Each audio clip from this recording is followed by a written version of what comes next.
Hello friend, welcome to my channel. আমি doctor Chandrakant. আজ আপনাদের সায়াটিকা অর্থাৎ এই সায়াটিকা যে রোগটি হয় তার জন্য কি কি প্রিকশন, কি কি সাবধানতা, কি কি নিয়ম যদি আপনারা মানেন তাহলে এই রোগ থেকে রেহাই পাবেন। তো আজকে সে বিষয়ে আলোচনা করবো। চ্যানেল নতুন, চ্যানেল সাবস্ক্রাইব করবেন। চলুন শুরু করে যাক। পিঠে টান লাগে এমন কার্যকলাপ এড়িয়ে চলুন।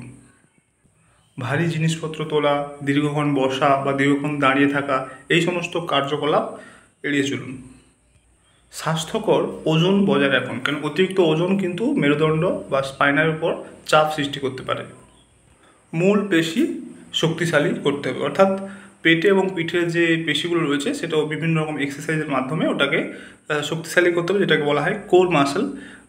সেটাকে স্ট্রেংথেনিং করতে হবে।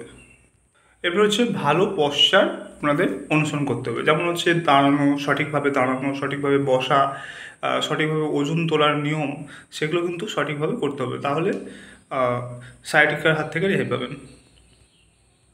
এছাড়াও ওজন তোলার সময় আপনাদের নিয়ম অনুযায়ী একদম ঝুঁকে ওজন না তুলে একটু বসে ওজনটাকে তুলতে হবে।